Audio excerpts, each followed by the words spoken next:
महाराज की बोलो, भेरू जी महाराज की।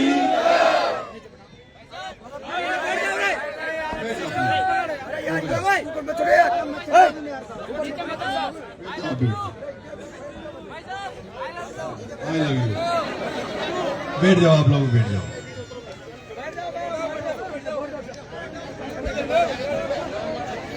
आज इस भेरू जी महाराज के मेले में गोपालपुरा, पोलाई व आसपास से पधारे हुए बुजुर्गों, मेरी प्यारी माताओं, युवा साथियों, प्यारे बच्चों,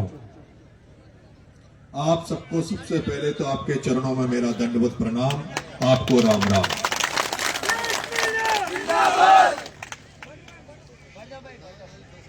इस पिछले 15-20 दिनों में तीसरी बार आपके बूंदी जिले में आने का मौका मिला है। और जब जब भी बूंदी में आता हूं, बूंदी जिले में आता हूं, तब एक से बढ़कर एक स्वागत, एक से बढ़कर एक सम्मान, स्वागत सत्कार मेरा आप लोग करते हो। उसके लिए मैं पूरी बूंदी जिले की जनता का धन्यवाद ज्ञापित करता हूं। आभार। मेरे साथ मंच पर विराजमान एक बूंदी जिले में किसानों की लंबे समय से लड़ाई लड़ रहे आदरणीय दशरथ जी शर्मा और पिता के पद चिन्हों पर चलते हुए आज किसानों की बूंदी में लड़ाई लड़ने वाला मेरा युवा साथी भाई गिरिराज जी गौतम, बरसों से मेरे साथ संघर्ष करते हुए, मुकदमे खाते हुए, जेल जाते हुए मेरा छोटा भाई, मेरा छोटा साथी, गवर्नमेंट कॉलेज कोटा का छात्र संघ अध्यक्ष भाई मनीष मीणा मेरे साथ 12 से आया। मेरा छोटा भाई पंचायत समिति सदस्य भाई विजय फौजी, भाई जोनेश, भाई रवि लबार, भाई राकेश आमली, तमाम युवा साथियों, भगत सिंह सेना सैनिकों, आज आपने मुझे इस धार्मिक कार्यक्रम में, इस भगवान के मेले में मुझे बुलाया है। और मैं देखता हूं, अभी सर्दियों के दिन हैं, आप थोड़े से फुर्सत में हो। जब इंद्रगढ़ लाखेरी के उधर में देख रहा हूं तो पूर्वी राजस्थान में सवाई माधोपुर, करौली, दौसा, अलवर तक जहां सामाजिक और सांस्कृतिक कार्यक्रम पद दंगल और कन्हैया दंगल के माध्यम से हो रहे हैं, वहीं इंद्रगढ़ से लेकर अट्रू 12 तक ये जो बीच का एरिया है, यहां हर गांव में कोई कोई धार्मिक कार्यक्रम, कोई किसी देवता का मेला, कोई डोरा, कोई भंडारा यहां आप लोग आयोजित करते हैं। और उसके बाद में जैसे ही हम 12 से आगे चलते हैं, वहां हर गांव में भागवत कथा का कार्यक्रम हो रहे हैं। और ये सब चीजें एक जीवन में आए तो हमारे लिए बहुत जरूरी है।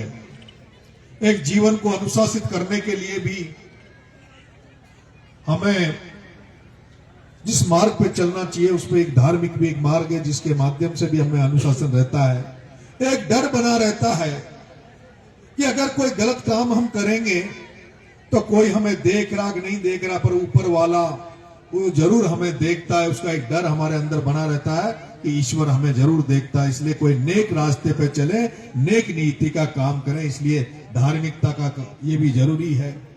लेकिन जो पूर्वी राजस्थान और बाकी शेखावटी के एरिया में मैं जाता रहता हूं, वहां देखता हूं तो वहां देखता हूं कि वहां लोग बहुत सक्षम हैं, आर्थिक रूप से मजबूत है, हर घर में वहां नौकरियां हैं, हर घर में गाड़ी घोड़े हैं, पक्के मकान हैं। लेकिन ये जो हमारा एरिया है, यहां से लेकर 12 उधर आरती में चले जाओ, ये पूरा एरिया खेती बाड़ी पे डिपेंड है। किसानियों के अलावा हमारे पास कोई काम धंधा नहीं है। और जिस तरह से किसानों को जब भी संकट आता है, किसानों को जब भी किसी समस्या का सामना करना पड़ता है, तो जिन नेताओं को हम लोग वोट देते हैं, एमएलए एमपी बनाते हैं, वो लोग हमारी समस्या के समय हमारे पास नहीं आते। वो केवल जब चुनाव आ जाता है उस समय जैसे बरसात में मेंढके टर टर करके मेंढके बोलते हैं, उसी तरह से चुनावी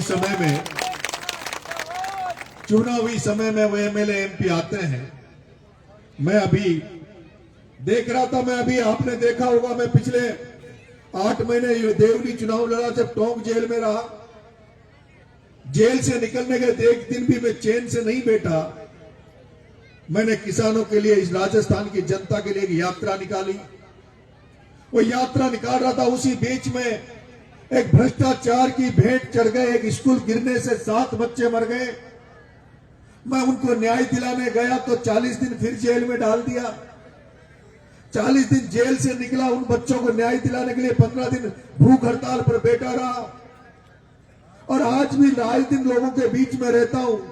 और अभी आपने देखा होगा, हंता के चुनाव खत्म होने के बाद में जैसे ही राजस्थान में खाद की किल्लत आई, खाद की कमी आई, तो मैं 12 कलेक्ट्री पर धरना देकर बैठ गया कि किसानों को खाद उपलब्ध कराया जाए। हर दिन मन में एक भावना रहती है कि किसान घर में पैदा हुआ हूं, एक गांव में पैदा हुआ हूं, ग्रामीणों का, किसानों का दुख दर्द समझता हूं, तो इनके दुख दर्द को कैसे कम किया जाए, इस पर काम करूं। लेकिन आपके हालात जब यहां देखता हूं, अभी बीच में एक दिन गेंडोली आया था, तो अभी भाई कह रहा था, और ये बात सच है कि झाली का बराना आपके नजदीक ही पड़ता होगा। झाली का बराना, क्योंकि गेंडोली रात रुका, सारे आसपास के लोग वहां इकट्ठे हो गए। उन्होंने बताया, साहब हमारे यहाँ झाली का बराना के पास में जो ओम बिरला जी जो सांसद है, जिनको हम बार बार वोट देते हैं, जिस ओम बिरला से हम न्याय की उम्मीद करते हैं, ये सोचते हैं कि इस देश में तीसरे नंबर के ओहदे पे ओम बिरला जी बैठे हैं। वो ओम बिरला जी जो शुगर मिल केशोराय पाटन में जो बंद पड़ी है, जिससे पूरे किसान परेशान हैं, उनकी आर्थिक तंगी का मुख्य कारण है वो शुगर मिल तो बंद पड़ी हुई है, उस पर तो ओम बिरला कुछ बोलता नहीं है। लेकिन जो झाली का बराना के पास में जो 700 बीघा जो गौ माता के नाम की जमीन थी, गौ माता की गोचर जो भूमि थी, उस गोचर भूमि पे गौशाला बनाने के नाम पर ओम बिरला जी ने कब्जा कर लिया। और उस ओम बिरला ने उस गौशाला पे कब्जा नहीं किया, बल्कि झाली के बराना के आसपास, कम से कम उस झाली के बराना के पास में 3000 बीघा जमीन पर उसने गौशाला के नाम पर और कुछ किसानों की जमीनों पर जबरदस्ती कब्जा कर लिया।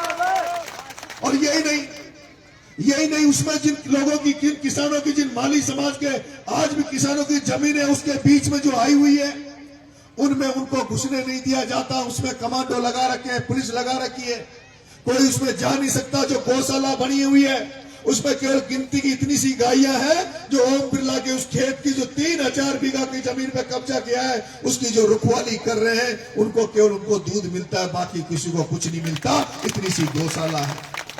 लेकिन इतना ही नहीं, मैंने पूछा तो उन्होंने कहा कि साहब यहाँ पर एक पानी की समस्या है, पेयजल आई थी, यहाँ पर 167 करोड़ की पेयजल योजना आई, उस 167 करोड़ की पेयजल योजना पे भी ओम बिरला ने कब्जा कर लिया। और वो पानी भी केवल उस 3000 बीघा में जाता है, उसके अलावा किसी किसान की खेत तक पानी नहीं जाता। तब मैं इस हड़ौती में आया, हड़ौती के युवाओं को जगा रहा हूं, यहाँ के किसानों को जगा रहा हूं, यहाँ के लोगों को कह रहा हूं कि अब तुम लोग जाग जाओ, तुम्हें राजनीतिक चेतना आनी चाहिए। वोट देने से पहले सोचो समझो कि किसको तुम वोट दे रहे हो, किसको नेता बना रहे हो।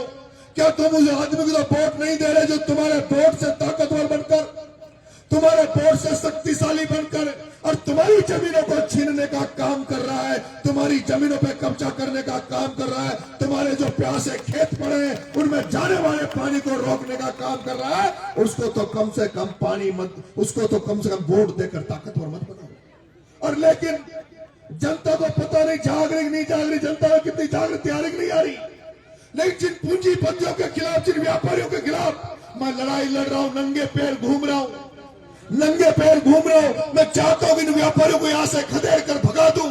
और एक दिन ऐसा है जब यहाँ किसानों के बेटे राजनीति करे, किसानों के बेटे विधानसभा में जाए, किसानों के बेटे संसद में जाए। और जब किसानों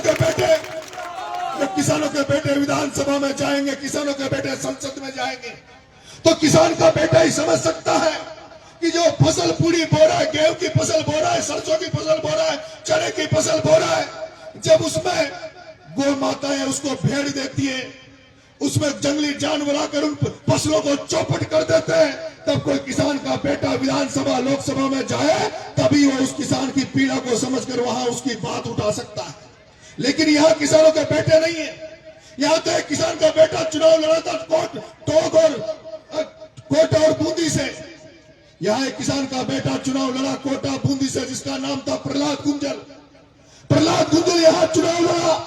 लोग कहते थे गुजर चुनाव लड़ रहा है, गुजर का बेटा चुनाव लड़ रहा है, मीणा इसको वोट नहीं देंगे, गुजर मीणा में फाट पड़ी हुई है, मन ठीक नहीं है।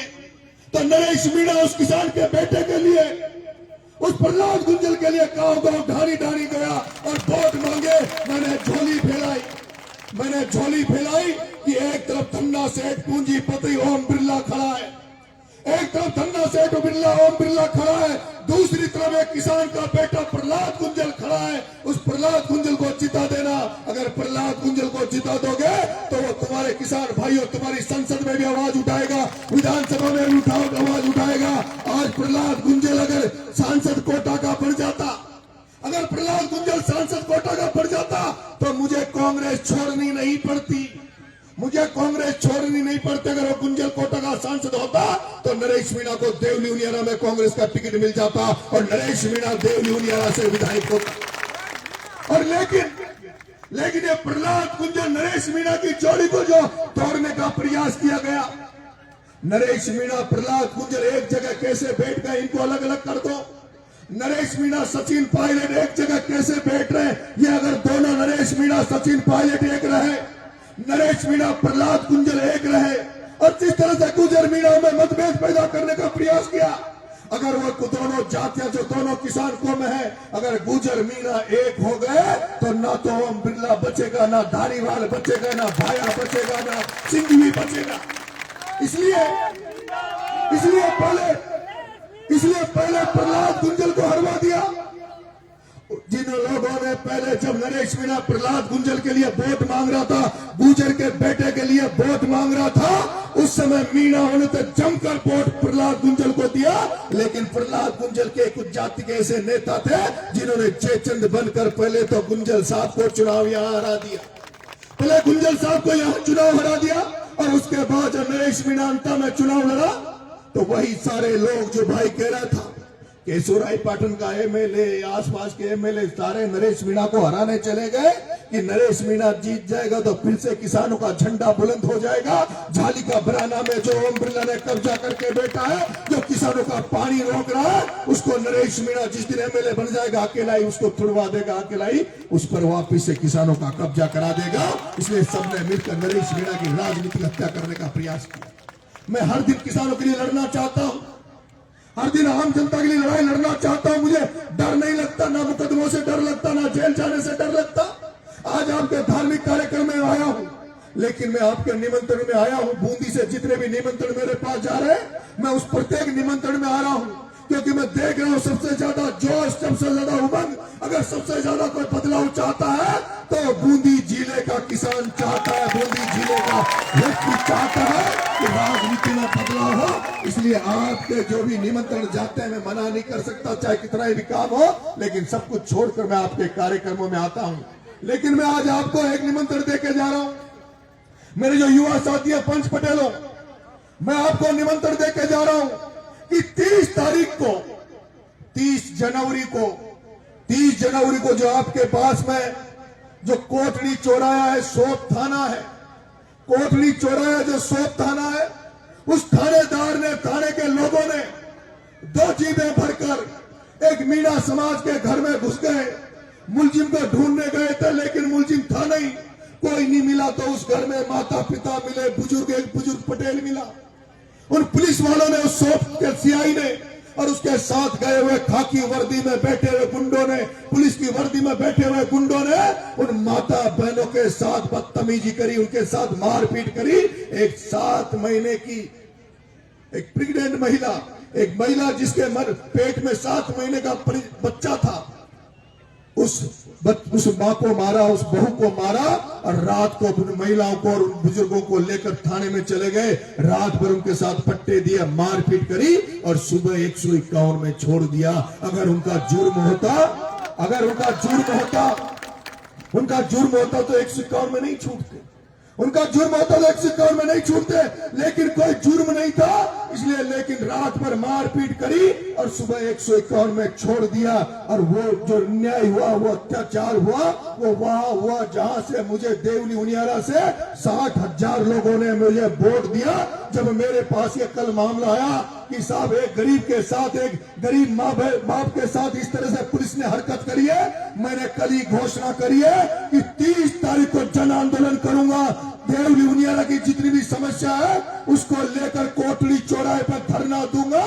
30 तारीख के पहले उस थानेदार का, उस खाकी वर्दी में बैठे हुए गुंडों का या तो ऐसा इलाज कर दिया जाए, उनको सस्पेंड कर दिया जाए, उन पे मुकदमे लगाए जाए कि दोबारा किसी की हिम्मत नहीं हो, दोबारा किसी गरीब पर हाथ उठाने की जरूरत पुलिस नहीं करे। तो क्या आप लोग 30 तारीख को मेरे निमंत्रण पे आओगे? पक्का आओगे? मैं पहला कार्यक्रम है जिसमें आपको निमंत्रण देके पीले चावल देके जा रहा हूं। वैसे तो आप लोग मेरे लिए अंता भी गए हो, आप लोग हर आंदोलन में, हर धरने प्रदर्शन में मेरे लिए जाते हो। कौन कौन मेरे साथ अब तक रैलियों में गए, चुनाव में गए? इतने सारे लोग गए। तो कोटड़ी तो आपके बगल में पड़ेगा, तो साधन लगाने पड़ेंगे, खुद आ जाओगे? पक्का आ जाओगे? जैसे मैं आज आपके निमंत्रण पे सब साथियों के साथ आज आपके गांव में आया हूं, आपकी पंचायत में आया हूं। वो लड़ाई मेरी नहीं है, मैं मेरे काम के लिए नहीं बुला रहा, और मैं मेरी जिंदगी में मैं केवल चुनाव लड़ता हूं जब आप लोग मेरी मदद करते हो। लेकिन मुझे व्यक्तिगत तौर पर कभी मैं आपको याद नहीं करूंगा। हाँ, कभी घर में कोई ब्याह शादी होगी तो मांडे के लिए जरूर नूता देने आपको आऊंगा। लेकिन मैं जब लोगों के लिए लड़ता हूं, जनता के लिए लड़ता हूं, क्योंकि आज हम लोग, उनको हमारी जरूरत है, कल आपको जरूरत पड़ेगी। तो कल जब मैं यहाँ आपके लिए भी लड़ने आऊंगा तब भी मैं लोगों को लेके आऊंगा, तो हजारों लोग आपके लिए भी आएंगे। इसलिए आज आप सबको देवली उनियारा की जनता की तरफ से निमंत्रण देके जा रहा हूं कि कोटड़ी जरूर पधारना। 30 जनवरी को 12 बजे आपको आना है। बहुत बहुत धन्यवाद। राम राम साहब, आशीर्वाद बनाए रखना, माता बहनों कृपा बनाए रखना। और लोग लुगड़े फेर बोलो, लुगड़िया